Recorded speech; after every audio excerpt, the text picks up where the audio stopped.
Hey friends, so the previous video, the one just before this, I talked about how I grew on Instagram, how I grew from 552 community members to over 20,000 right now. And then in this video, I had asked the community to send me some questions that they wanted me to answer. It's not a lot, so I'll probably fill in the gaps of a little bit or extend them a little bit. But these are just me answering questions from the community about how to grow on Instagram. Stay tuned.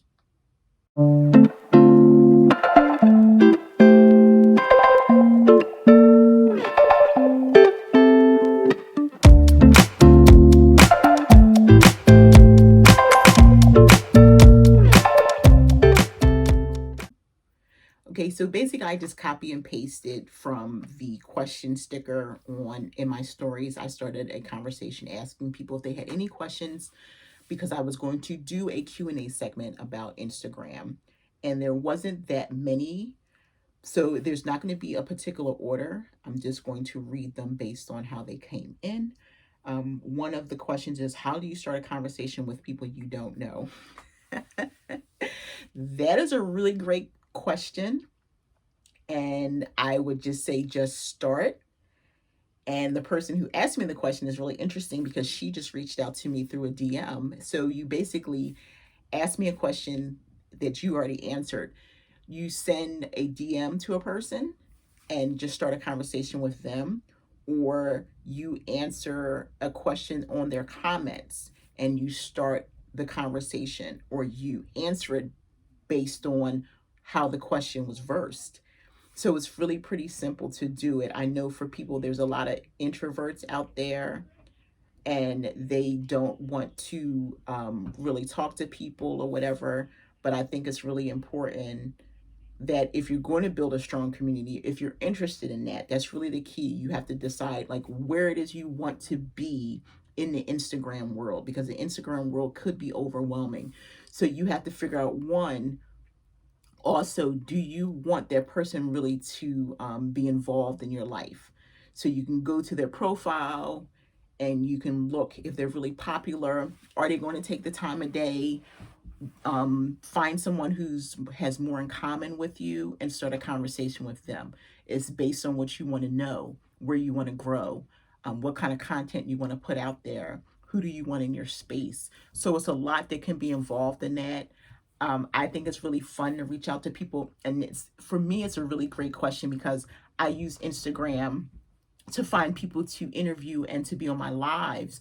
So what I do is not necessarily study people, but I kind of look at them and see where they are. I look for people who are could be no name resellers, people who are struggling, people who have, like, to me, an extraordinary life, whether they um, have a health issue or whether they are over a certain age. Like, I just had my friend Sandra, who is Posh Lady 777, on a live this week, and she's over 60, and she, it really, I love her story and her life, and she actually revealed, how old she was, and she had been holding that off. So you just, like, gently talk to people, and that's, you just get the conversation going. But you have to really think about who you want to invest your time in. That's really the key. You don't want to give yourself to everybody, and you don't want to take what other people have. So just really kind of look at their platform, look at their page to see if it's someone you want to engage with. Because if it's not, then just move on and find someone who you think that you can relate to. And also, don't just kind of put yourself in the box of, okay, maybe this person is older, you don't have anything in common with them. So one of the things that has blessed me tremendously is that people of all ages reach out to me and they call me friend. That is so humbling, and that's a word that you'll hear me use all the time: humble, humility, humbling. Because it really is amazing to me how people just send me a DM and reach out. They start the conversation.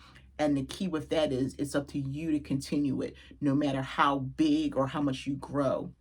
So that was a really great question for the conversation. Thank you so much for that. So the next question is, how do you find your tribe?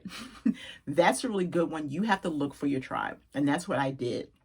It's amazing. I tell the story, if you watch the previous video again, how I grew. I talk about how the number 6 in my head in January 2019, I had 552 community members Instagram. They're known as followers, but for me, they're community members because we're all part of a community, and I had to grow into that. And so I just started making videos, and I also just started asking for what I wanted. I would say, look, I'm looking for a group over a certain age. Well, the funny thing is, it grew beyond that. I have friends who are younger. I've met, people who are 17-year-olds old that I can have a conversation with, who are making money, 14-year-olds who are making money that I've had on my podcast. I have people who are in their 60s and 70s who are in business and who just continue to engage with me and push me also. So if you want to find a tribe, you have to look for them. You can't sit around going, oh, I wish I met this person, or I wish I met that person. I tell you, don't look at me from where I'm at. Think about, I had to start somewhere, and I tell that to everyone because it's wonderful when people get excited to see you and everything, and I like that. I think it's beautiful. I'd rather be your friend than you be my fan. Instead of fanning me, friend me, send me messages, and if you reach out to me, then I can talk to you a little bit more because I have a wonderful community of over 20,000. But before, I slowly got to meet people. And so I would send people DMs. I would say, look, I'm starting a Facebook group. I would love to have a chat. Ooh, I'm going to have a Zoom chat. And that's how I kind of got started. You can use the hashtags. If you are a reseller, then put in those reselling hashtags and look for people and look at their feed. Look to see if they do post their children, someone who has children in the same age as yours. That way you have more to talk about if you don't want to get into a big group.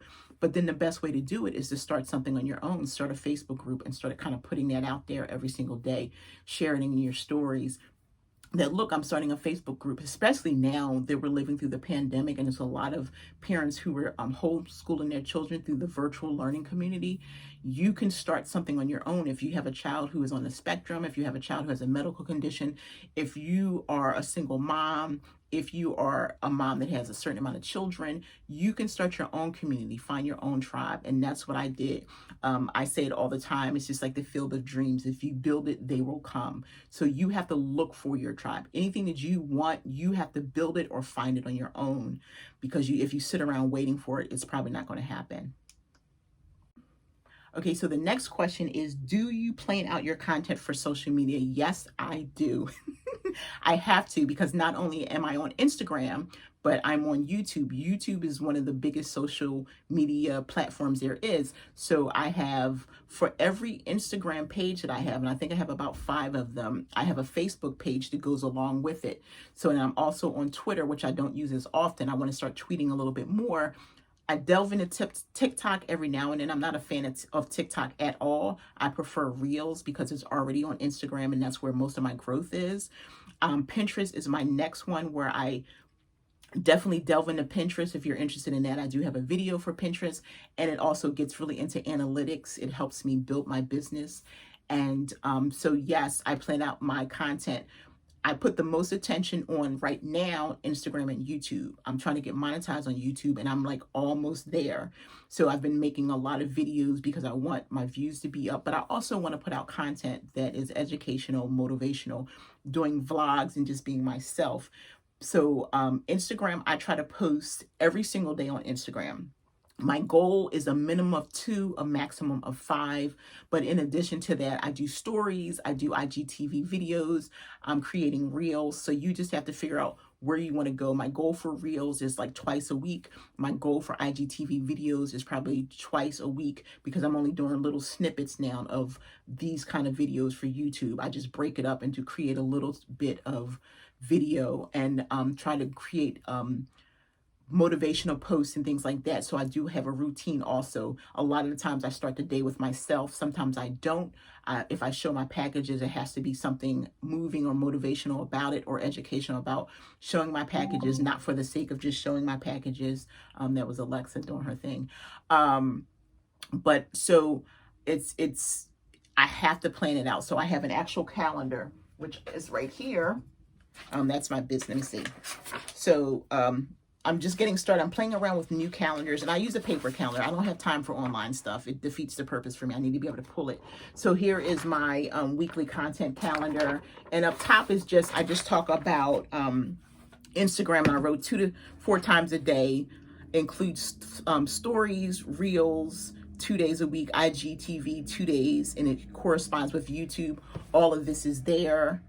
And sorry, my recycling truck just came in. So it says, then I have another Instagram account that I have been not taking care of. Am I really bald? So that's really what YouTube I'm doing, trying to do 2 videos a day to build up my views.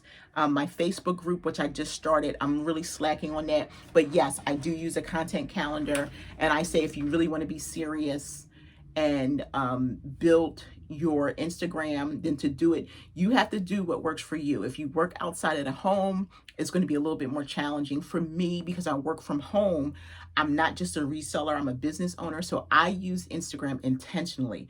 Everything that I do on Instagram is meant to create content to speak to the community, to be organic, to be transparent, but it also helps me purposely grow my business. If you're your true self, you can put any kind, you can sell just about anything. Like as soon as you put it out there, people want to buy it. That's what happens with like anyone, right? If you consider yourself an influencer, I don't, but just me showing up every day, even if I mention it, then people are going to be like, oh, wow. It's like I wrote an ebook, and I'm like, oh, I wrote an ebook. And they're like, wow, that's Leslie. So let me go and see, she seems to be okay. So I think I'll, go and buy the ebook. But some people, they stray away and they go, oh, I have to take the day off of social media because it's just too much going on. I don't look at it like that. If you have an issue with social stuff, then you have to really figure out where the focus is for you. If you are building a business and you have to stay away from Instagram for 2 weeks, really is your business focused on growing your business? Are you using Instagram that way, or are you using it socially? If you have to stay away from it for 2 weeks, then it's not a tool for you to use it for your business. I said that, yes, I use it intentionally, strategically to grow my business. Now, get me wrong. I'll take a couple of days off, but I still post every day. Like this past weekend was World Mental Health Day. And I literally took 3 days off. It was Friday, Saturday, and Sunday, but I posted 1 or 2 times a day instead of me doing like the stories and things. And I took my days time off. Sunday, I worked on vision boards and stuff like that. But every day, if you take time and pay attention to my Instagram page, look at what I'm doing. Look at the things that I'm doing. Look at my stories. Look at me talking about my affiliates. I'm running a business. I'm not running a social page where I'm talking about people and I'm gossiping and I'm, oh my gosh, I just have a headache and I can't deal with it. For me, it's business. And so if you start looking at it that way and showing up with the intention of growing your business, that other stuff won't mean anything to you. And if it does bother you, what you can do is you can flip it around and use it as a tool to grow your business. Create content on that gossipy stuff, flip it around and do it in a conversational way to create dialogue. Create a post based on something you saw. Don't use the person's name or anything like that. I never do that. I don't get into the gossipy stuff. Stay away from that. But take that and make it a part of your daily content of the things that you're seeing. That's what I do. I scroll through Instagram every single day and something will jump out at me. And I'm like, wow, how can I flip this around and start a conversation with it? So don't look at using Instagram as a social tool. It is social, but it's business. Keep that on your social page. And if your cousins is cussing and doing all that kind of stuff, stay away from that. But don't stay away from your business page, because that's where your growth stops. You're going to wonder why you're not getting sales. You don't know where your customers are coming from. You don't know where the people who watch you on YouTube are coming from. If you stop showing up, then a lot is going to drop off for you. Now, if it's not a big deal for you, then that's another thing. But I'm home. I have a full-time business. I'm not just a reseller. I'm a consultant. I'm a motivator. I have courses that I'm coming up with. I have ebooks that I'm writing that have nothing to do with reselling. So I'm strategically growing my business so that I can do things on the outside away from Instagram. But Instagram is the tool that I use to gain exposure for myself, to talk about me and build my business. Okay, so someone sent me a question. How do I balance my following stats? I don't really understand that, but one of the things I will say is really important to have if you want to grow your business on Instagram, it's really great to have a business page. And then that way you can check your stats every single day. You can go into Instagram, right? And you click on the you click on your little icon or whatever, and then the 4 bars up top, and then you can go into your insights. And so your insights, and actually you can do it right on your homepage too, but your insights, they tell you how many accounts you've reached and how many followers you have and how many interactions you've had on all of your posts. So if I post something today, like I looked yesterday, I posted 3 times yesterday, 2 times yesterday, and then I can click on that post and it'll tell me how much interaction and how many accounts that I've reached and how many people clicked on my website and how many people followed me, how many people followed me based on the hashtags. So it's really pretty cool. Like yesterday's post that I did, 143 people liked it, 21 people commented, 1 person saved it. Let's see. It reached 1,497 accounts. And from my homepage, which is already my community, 1,234. From Explore, where people who were just kind of searching through, 357. From my profile, 21. And from other areas, 8. I didn't get any followers from that yesterday. But if that's what you mean by your question, I don't really understand that particular question. How do I balance my following stats? But that is how I do look at my stats every day, just to see what posts are engaging people. I think that's really important for you to know, instead of you just putting out content to be putting out content. Like same thing with YouTube. As I'm making this channel, people who are looking for reselling this particular content may not resonate with them, but people who are resellers who are interested in growing their Instagram, this may relate. This may relate to them. You know, there are people who are just looking for haul videos or what sold. This is not going to work for them. So I can look at my stats and see who's interested. If I try something new, I can see what drops off, and the same thing follows for Instagram. So checking your stats, that will give you an idea of what type of content to put out. Okay, so the last question that I'm going to answer, which is the last question, is how do you decide which hashtags to use? That is pretty simple. For me, I use different groups of hashtags. The first group of hashtags that I use are reselling related. I actually I have about, just for myself, about 500 reselling related hashtags. I just set one day and went all the way through. Actually, I did it, of course, over 4 days. And I actually did it last year, 2019, over the course of 3 to 4 days, and just went in and looked up every kind of reselling hashtag, whether it be resellers, Poshmark, Mercari, whatever apps that I sell on, and whatever community I want to reach. So that's the first thing. And depending, you have to really look at your post and see what it's about. So if I create just like a regular post, like I did yesterday, just talking about like, don't be afraid to be brave and talk about yourself, I am in this particular reselling community. So I do use hashtags like reseller, reselling, reseller community, reseller life, because I'm talking about my life. And I also expanded of other people can reach. So when I'm talking about me specifically, I put in like hashtag over 50. I can talk about, balding and different things like that. So the hashtag is just really just based on the community and the attention that you want to get. So if you're talking about Poshmark, then definitely put in your Poshmark hashtags. If you're talking about listing apps, you can put those in hashtag list perfectly, hashtag Vendu or whatever. If you're using Sarah Styles, dashboard, you putting hashtag Sarah Styles LLC.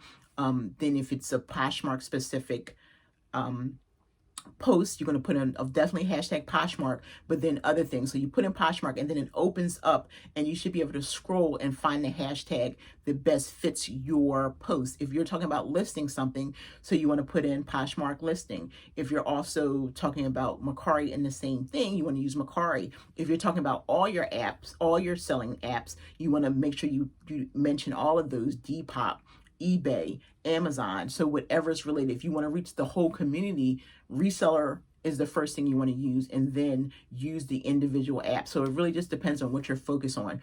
if I have an app that, if I have a post that's specifically Poshmark, then most of what I put in there is going to be Poshmark seller, Poshmark seller Instagram, Poshmark community, Poshmark closet, Poshmark app, Poshmark listings, Poshmark sales. So anything that is specific to that post, there is a hashtag for that. And then also one of the things, if you want to build a community, or if you want people to continue to find you, create a specific hashtag for yourself. I have hashtag a reseller's passion, hashtag a reseller's passion podcast. I have all the other pages that I have. A reseller, am I really bald? I just created a new hashtag, a reseller's passion community.